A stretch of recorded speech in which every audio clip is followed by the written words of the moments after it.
el día de hoy a una abogada experta en migración, porque son muchas preguntas que recibimos de nuestros oyentes a través de las diferentes plataformas, consultándonos cosas que tal vez nosotros no somos expertos, pero una abogada de migración en Estados Unidos sí. Y por eso está con nosotros Marta Arias, quien nos atiende desde el país del norte. Abogada Arias, bienvenida y gracias por estar con nosotros.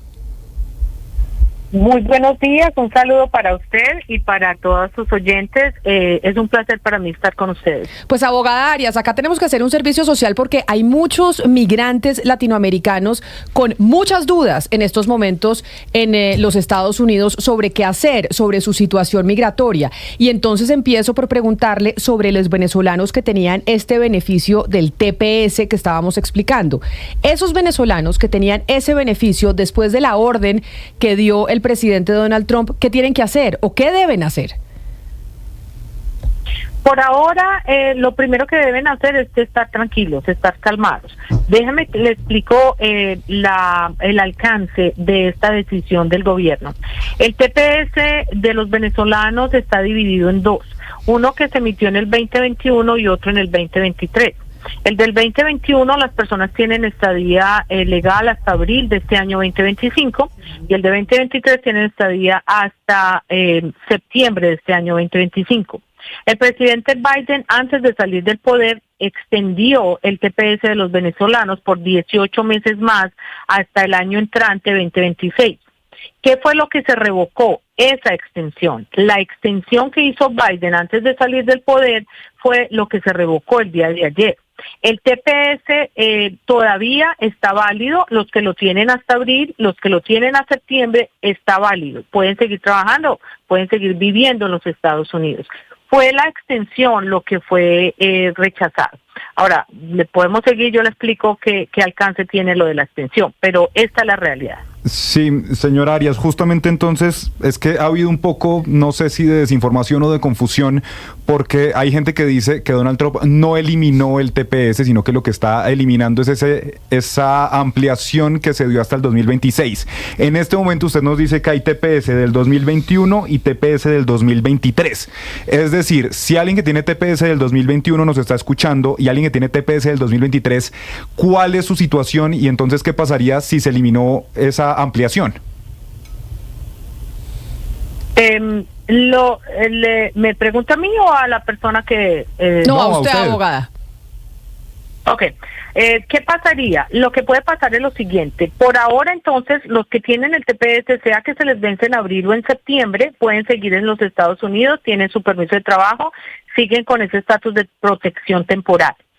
Vamos a esperar, entonces, si el gobierno del señor Trump va a extender él directamente el TPS para los venezolanos. Lo puede hacer, todavía tiene tiempo de hacerlo. De hecho, uno de los argumentos legales, y por eso la confusión allá afuera, porque esto es un tema netamente legal y pues obviamente no es tan fácil entenderlo.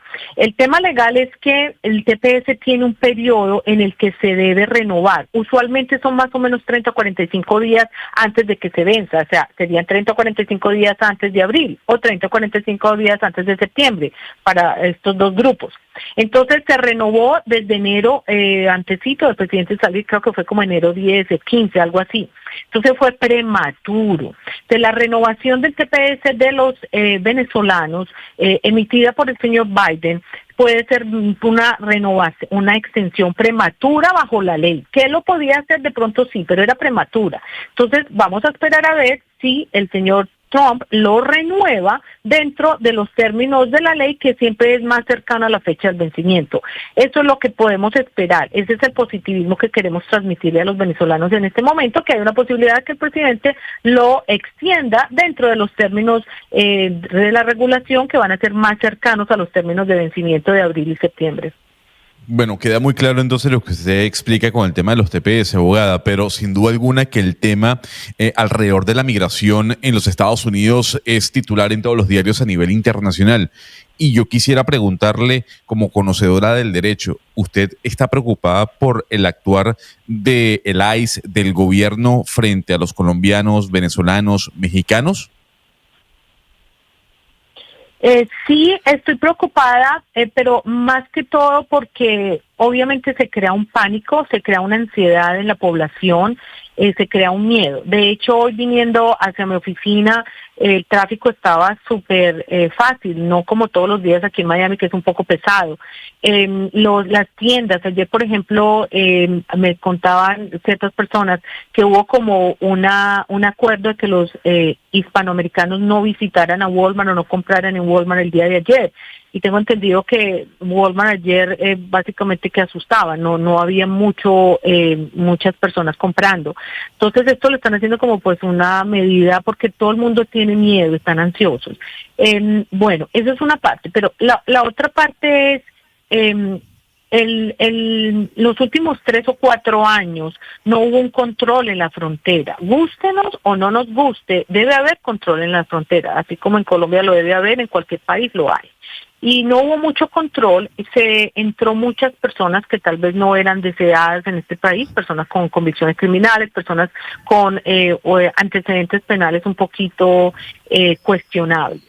Entonces, esa consecuencia de esa frontera un poco descuidada por 4 años está llevando a que se haga esto que está haciendo el presidente. Pues yo pienso que una cosa llevó a la otra, porque por la frontera entraron en los últimos 4 años, según Inmigración, muchas personas que pertenecen al Tren de Aragua y a otras entidades delincuenciales o transnacionales. Entonces, esa limpieza es lo que este presidente está pretendiendo hacer. Sí, es asustador porque como en todo hay detenciones colaterales, van a ir a detener al señor que tiene antecedentes o el señor del Tren de Aragua, bueno, no lo debería llamar señor, o la persona del Tren de Aragua, lo van a ir a detener, pero colateralmente pueden detener a la señora que lleva 30 años aquí, nunca se ha metido con nada y lo único que hace es trabajar. Esos son detenciones colaterales. En la historia de la inmigración de los Estados Unidos siempre ha existido y pues es parte, yo diría, de lo que es históricamente la inmigración en este país.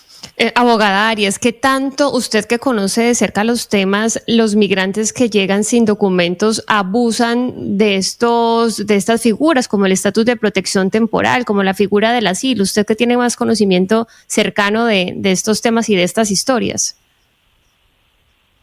A ver, del TPS yo no pienso que hablemos de abusos. El TPS realmente es un estatus de protección, donde las personas entran, tienen un permiso de trabajo y pueden estar aquí. Los centroamericanos llevan desde el 98 con el TPS y ha podido pues ser un beneficio para ellos. No creo que haya mucho abuso en el TPS. Mi concepto como abogada de inmigración, yo tengo 21 años como abogada de inmigración aquí en el sur de la Florida, en Miami. Yo lo que considero que hay abuso son en los asilos. O sea, así yo sea una abogada defensora, obviamente en la parte migratoria, yo defiendo al inmigrante, yo los defiendo en las cortes o hago las peticiones o los perdones anti-inmigración. Yo sí veo y soy consciente de que hay un abuso en los asilos. Muchas personas piensan que un asilo es llenar la aplicación I-589, ponerle una fotico y poner una historia de que los estaban amenazando, que eran líderes comunitarios y ya. Y muchos también, aún peor, inventan historias que nunca pasaron. Otros tienen la audacia de falsificar documentos que se los hacen en cualquier sitio allá en Colombia, en cualquier plaza pública. Y de hecho, Inmigración tiene una oficina forense que ellos sí evalúan últimamente esos documentos para ver si son auténticos o legítimos. Hay personas que incluso alteran sus pasaportes para mostrar que entraron en cierta fecha que está dentro del año que deben aplicar para el asilo. Entonces, hay mucho abuso. Y yo pienso que ese desgaste de la figura del asilo es debido al abuso. Los jueces y los oficiales de inmigración están cansados de ver la historia que se repite y se repite. Entonces, siempre tenemos que ver los dos caras de la moneda. Así como el inmigrante tiene ese deseo de prosperar y de venir y ese derecho a tal vez a pedir un refugio porque está en la ley internacional, al mismo tiempo, pues las leyes de un país son establecidas para crear un orden social y dentro de ese orden social, pues todos tenemos que colaborar y pienso que la figura del asilo es netamente abusada. Es más, había una estadística si ustedes se meten a la página de las estadísticas de negatorias o aprobaciones de los asilos por los jueces de inmigración aquí en los Estados Unidos, las estadísticas son abrumadoras. Hay jueces que niegan el 98% de los asilos, otros entre el 60 y el 90. Son muy pocos a nivel nacional los que de pronto aprueban los asilos en el 40 o 45%. Entonces, esas estadísticas muestran precisamente eso. Los niegan tanto porque es que la mayoría de ellos son asilos sin mérito. Entonces, ese es un problema que repercute en la actitud del gobierno. Sí, abogada Arias, quisiera preguntarle sobre, el día de ayer empezaron a circular una serie de videos y de información en algunos medios sobre profesoras preocupadas porque ven que han entrado personal de policía, ha entrado autoridad a los colegios para sacar niños. Hay dos lugares que digamos hay ausentismo, que son de migrantes, que son las iglesias y por otra parte los colegios. Pero ahora la preocupación no es solamente que los niños no los están mandando al colegio, sino que están viendo que hay personal de las autoridades que está entrando a los colegios, que les hablan a los niños sin la presencia de profesores, sin la presencia de sus padres de familia, hablando con menores de edad. Y que uno dice, bueno, pues es completamente absurdo eso, pero también está el problema de si se desescolarizan niños, lo que están haciendo es abonándole el terreno a los grupos criminales. Esto de los policías, estos policías pueden ir y pueden entrar como efectivamente lo están denunciando los profesores. Bueno, bajo las nuevas regulaciones del presidente Trump que emitió al iniciar su mandato ahora en este 2025, sí van a poder hacer detenciones en hospitales, colegios, iglesias. Él derogó o revocó la orden del presidente Biden de que ICE no hiciera detenciones en hospitales, colegios, iglesias o en sitios sensibles como esto, incluso sinagogas y otros centros, vamos a decir, espirituales. O sea que ahora bajo la orden ejecutiva del presidente se puede hacer. Ahora, si ya el segundo punto, si moralmente o socialmente esto es aceptable o no, es una opinión de todos, de cada uno, todos vamos a tener opiniones distintas.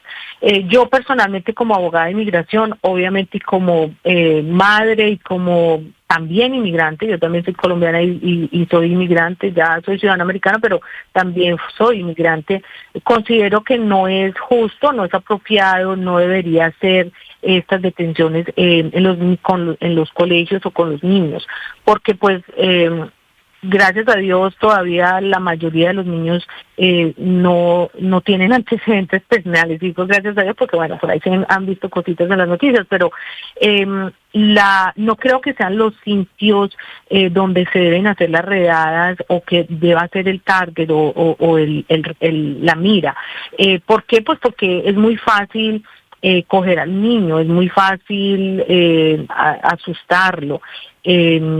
Tal vez a veces lo hacen porque a través del niño van a llegar a los padres que están ilegales en los Estados Unidos, pero obviamente yo creo que ellos lo pueden hacer sin ir a través de ese niño.